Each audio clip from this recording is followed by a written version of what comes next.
Bismillahirrahmanirrahim. Assalamu alaikum. My dear students, how are you? I hope that you are fine. Dear students, my name is Arslan Abad and welcome to my YouTube channel Math Forward. Students, आज हम 11th year mathematics FSC ICS RFA के students के लिए chapter number 9 जो हम discuss कर रहे हैं वो है हमारे पास फंडामेंटल्स ऑफ ट्रिग्नोमेट्री। आज जो टॉपिक हम डिस्कस करेंगे वो है हमारे पास बेसिक कंसेप्ट्स ऑफ ट्रिग्नोमेट्री कि हम बेसिक से हम आगाज़ करेंगे कि ट्रिग्नोमेट्री हमारे पास है क्या चीज़। आज हमारा लेक्चर नंबर 1 है इस ट्रिग्नोमेट्री के ऊपर, तो बिल्कुल हम आसान अल्फाज के साथ और बिल्कुल इजी वे के साथ हम ट्रिग्नोमेट्री को डिस्कस करेंगे। मैं बताता चलूँ कि ये ट्रिग्नोमेट्री जो है वो मैथमेटिक्स के अंदर काफ़ी ज़्यादा अहमियत की हामिल है, तो आपने इसे बहुत ध्यान से करना है। आगे भी आप जब भी ट्रिग्नोमेट्री का आपका यूज़ आए तो आपने इसे बहुत ध्यान से करना है। तो ये एक और मैं बात बताता चलूँ कि ये मैथमेटिक्स के अंदर तो इम्पोर्टेंट है ही, और ये आपके एग्ज़ाम के हवाले से भी काफ़ी ज़्यादा इम्पोर्टेंट है। तो इसमें काफ़ी ज़्यादा मार्क्स का पेपर आता है, तो ये आपने लाजमी अटैम्प्ट करना है। ये वाला पोर्शन जो ट्रिग्नोमेट्री का है तो आपने बहुत ध्यान से समझना है, कोशिश करनी है जो आपको कोई प्रॉब्लम आए तो वो लाजमी मेरे साथ डिस्कस करनी है, ताकि वो आपकी प्रॉब्लम पीछे ना रहे और वो आप बिल्कुल ध्यान से आपने ये लेक्चर लेने हैं। और जो है ट्रिग्नोमेट्री का मैं आपको बताता चलूँ कि सिर्फ इसमें फार्मूले हैं कुछ, वो आपने बस याद करने हैं, बाकी इसमें कोई चीज़ नहीं है इतनी मुश्किल। बस आप अपने कंसेप्ट क्लियर करें और फार्मूलों को आपने लाजमी ज़हन में रखना है, क्योंकि फार्मूले आपको ज़ुबानी आएंगे तो क्वेश्चन आगे सॉल्व होंगे। तो सबसे पहले जी मैं एग्जांपल से इसका स्टार्ट करता हूँ। चैप्टर का ट्रिग्नोमेट्री है हमारे पास चैप्टर। तो ये जी हमारे पास सपोज कर लें ये हमारे पास लाहौर का मीनार पाकिस्तान है।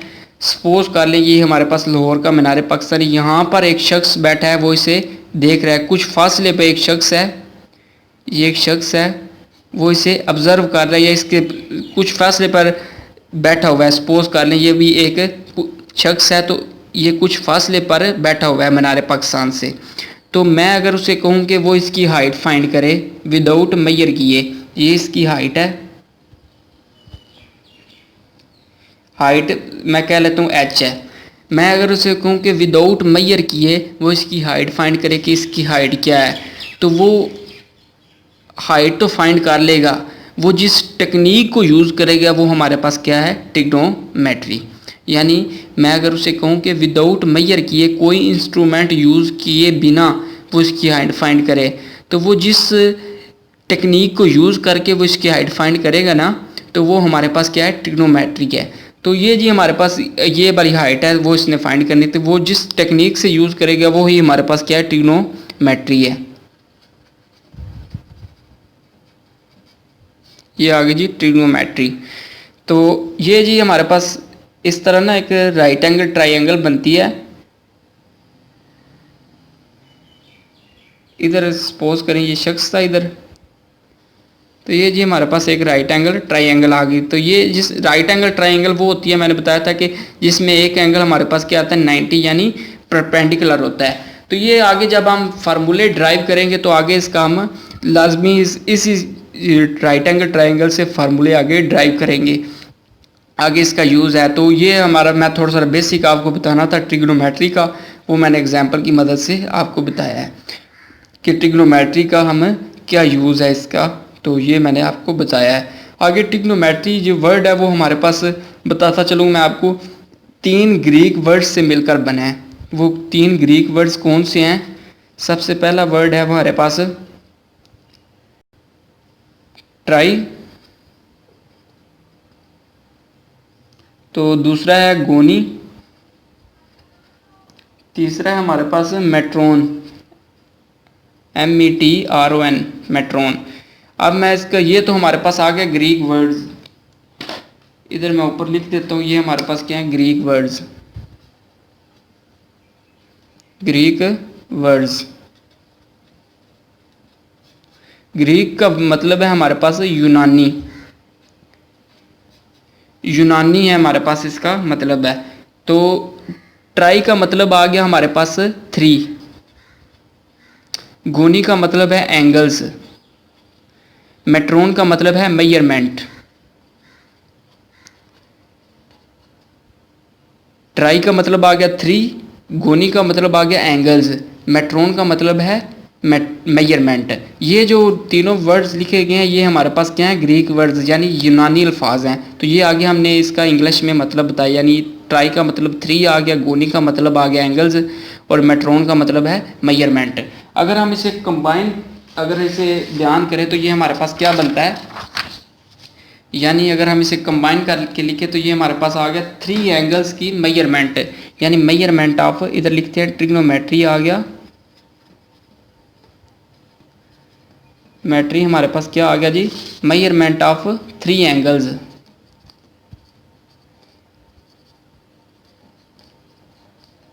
थ्री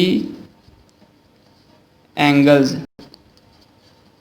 तो मेजरमेंट ऑफ, सबसे पहले मैं आपको बताता चलो 3 एंगल की स्टडी हम कहाँ पर करते हैं, किस पॉलीगॉन के अंदर करते हैं, वो जी हमारे पास होती है ट्राइएंगल के अंदर। ये हमारे पास एक ट्राइएंगल है,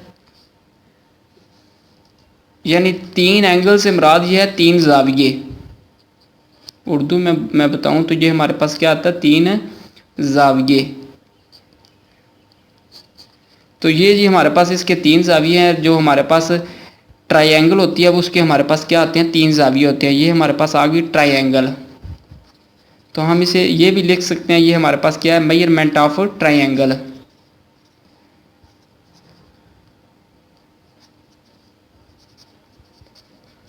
ट्राइएंगल यानी जो हमारे पास ट्राइएंगल की पैमाइश है या मुसल्लस की पैमाइश, वो हमारे पास क्या है, ट्रिग्नोमेट्री है।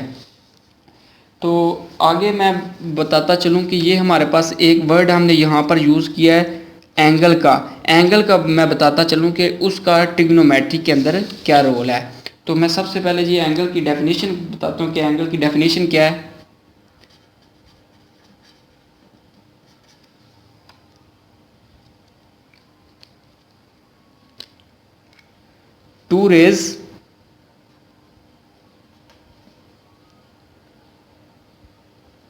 two rays with a common starting point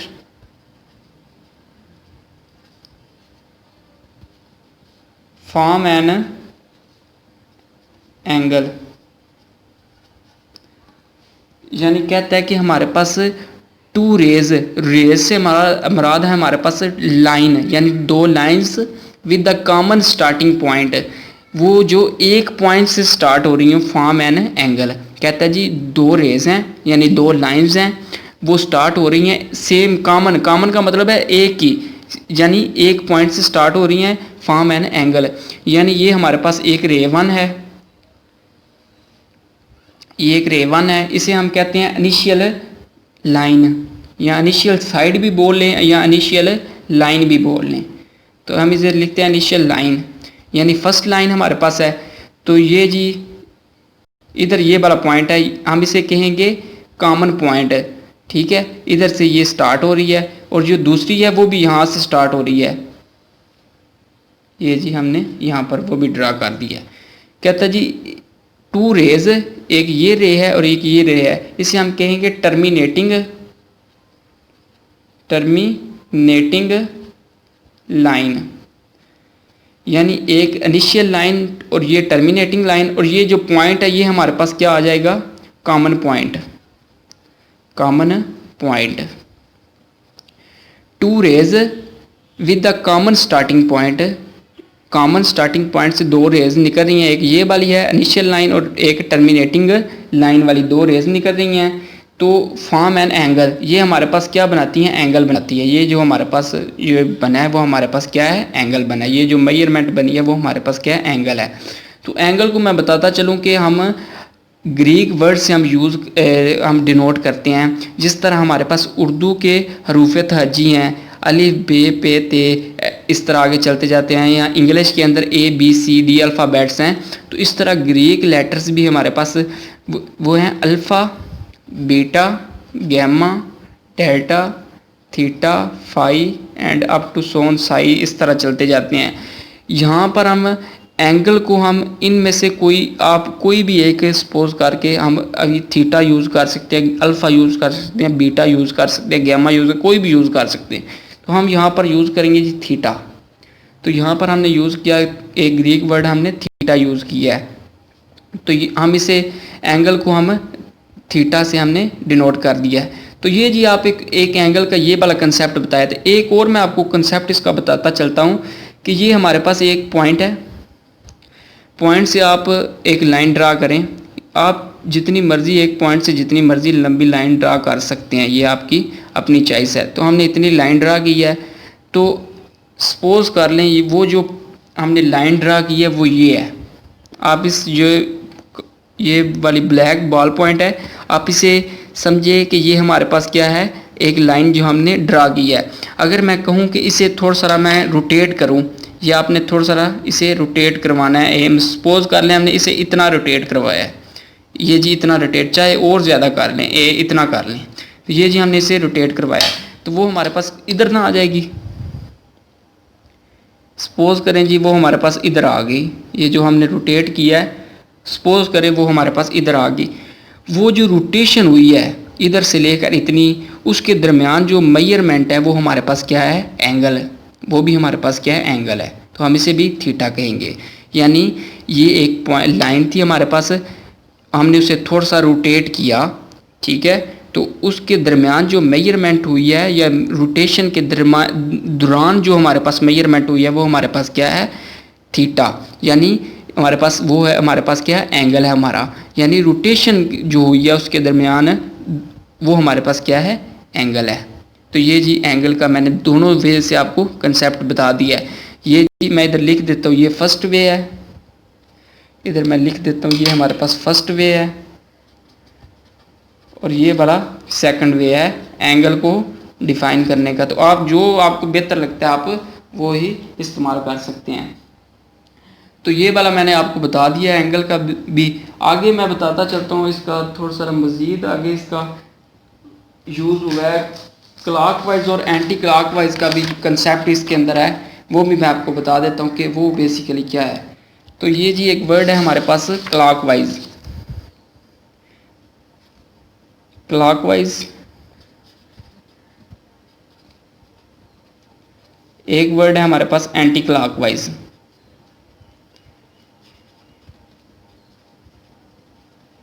ये जी हमारे पास क्या है, मैं बताता चलता हूँ कि ये क्लॉकवाइज और एंटी क्लॉकवाइज से ये हमारे पास डायरेक्शन को मेजरमेंट करने का एक पता चलता है कि ये हमारे पास रोटेशन जो हमारे पास हुई है, मतलब ये हमने रोटेट किया है, ये हमने क्लॉकवाइज, ये हमारे पास, मैं वो आपको बताता हूँ कि ये क्लॉकवाइज है या एंटी क्लॉकवाइज है। तो इससे हमें पता चलता है ये हमारे पास रोटेशन है, पॉजिटिव या नेगेटिव से हमें पता चलता है इसकी डायरेक्शन का, डायरेक्शन क्लॉकवाइज है या एंटी क्लॉकवाइज है। वो मैं आपको इसी एक इधर मैं आपको बाकायदा पूरे प्रॉपर वे के साथ ड्रा करके देता हूँ। अगर आपके पास पॉजिटिव डायरेक्शन आ जाती है, पॉजिटिव डायरेक्शन से मुराद ये है कि अगर आपके पास आ जाए कि 120 डिग्री यानी पॉजिटिव में आ जाए, तो ये हमारे पास क्या हो जाएगा, एंटी क्लॉकवाइज। अगर पॉजिटिव आ जाए डायरेक्शन, यानी हमारे पास जो रोटेशन है वो अगर पॉजिटिव आ जाए तो वो हमारे पास क्या होगी, एंटी क्लॉकवाइज। अगर हमारे पास रोटेशन जो है वो नेगेटिव आ जाए 120 डिग्री, तो वो हमारे पास क्या होगी, क्लॉकवाइज, नेगेटिव क्या। तो ये आपने जहन में रखना है, ये एमसीक्यूज़ के हवाले से काफ़ी ज़्यादा इंपॉर्टेंट पॉइंट है, ये आपने ध्यान रखने हैं। तो इसके बाद जी मैं बताता चलता हूँ कि एंटी क्लॉकवाइज और क्लॉकवाइज को मैं एक प्लेन के ऊपर ड्रा करके बताता हूँ कि वो बेसिकली है क्या चीज़। ये जी हमारे पास प्लेन है, सपोज कर लें। प्लेन के अंदर ये भी आगे हम पूरी डिटेल के साथ डिस्कस करेंगे, अभी मैं आपको बस थोड़ा सा बता देता हूँ। प्लेन के अंदर 4 क्वाड्रेंट होते हैं। पहले हम एंटी क्लॉकवाइज की बात करते हैं। ये हमारे पास फर्स्ट क्वाड्रेंट है, ये सेकंड क्वाड्रेंट है, और ये थर्ड क्वाड्रेंट है, और ये फोर्थ क्वाड्रेंट। तो इधर से अगर हम एंटी क्लॉकवाइज की बात करते हैं, सबसे पहले अगर क्लॉकवाइज देखिए, घड़ी की डायरेक्शन इस तरह नहीं होती। घड़ी अगर आप गौर से देखिए वो इस तरह मूव करती है, टिक टिक टिक टिक टिक टिक टिक टिक टिक टिक टिक टिक, इस तरह मूव करती जाती है, इस तरह क्लॉकवाइज। क्लॉकवाइज को आपने जिस तरह घड़ी मूव कर रही है, क्लॉक आपका मूव कर रहा है, आपने उसी तरह आपने इसकी डायरेक्शन लेनी है। तो एंटी क्लॉकवाइज क्या होगी, यानी उससे मुखालिफ सिमत में, यानी ये अगर घड़ी की इस डायरेक्शन में तो एंटी क्लॉकवाइज कौन सी होगी, ये वाली होगी, ये वाली। क्लॉकवाइज को घड़ी वाली और जो एंटी क्लॉकवाइज है वो इससे उल्ट। यानी ये हमारे पास अगर हम इसे कोऑर्डिनेट के अंदर चेक करें तो ये हमारे पास कौन सी डायरेक्शन हुई है, एंटी क्लॉकवाइज, एंटी क्लॉकवाइज। तो ये जी हमारे पास एंटी क्लॉकवाइज के अंदर मैं बताता चलता हूँ, ये हमारे पास ज़ीरो से, क्योंकि इसमें जो हमारे पास रोटेशन होती है वो पॉजिटिव होती है। ये अगर ज़ीरो से स्टार्ट करता है, ये हमारे पास आ गया 90 डिग्री, इधर से आ गया जी 180 डिग्री, इधर से आ गया 270 डिग्री, फिर दोबारा हमारे पास 360 डिग्री आ गया।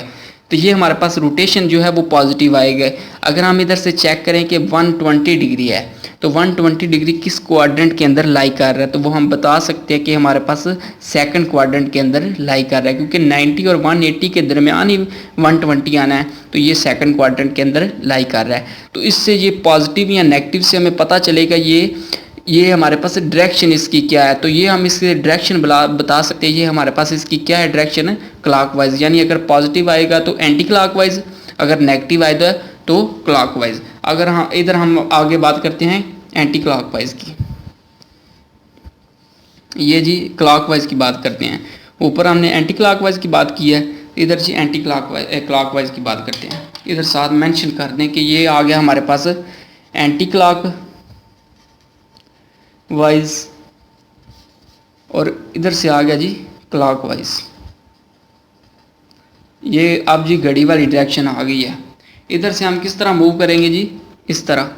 अब घड़ी इस तरह मूव कर दिया जी, डेफिनेटली इस तरह ही मूव कर दिया है, क्योंकि ये इस तरह मूव करना है, इस तरह आपने ये वाली घड़ी की डायरेक्शन, आप अगर आप गौर से आज देखिएगा तो आपको पता चल जाएगा किस तरह ये घड़ी मूव कर रही है। तो ये जी हमारे पास जो नेगेटिव वो होगी वो इधर से स्टार्ट होगी 0, -90 डिग्री, -180 डिग्री, -270 डिग्री और -360 डिग्री। ये जी हमारे पास आ गया फर्स्ट क्वाड्रेंट, ये सेकंड आ गया और ये थर्ड आ गया, ये फोर्थ आ गया।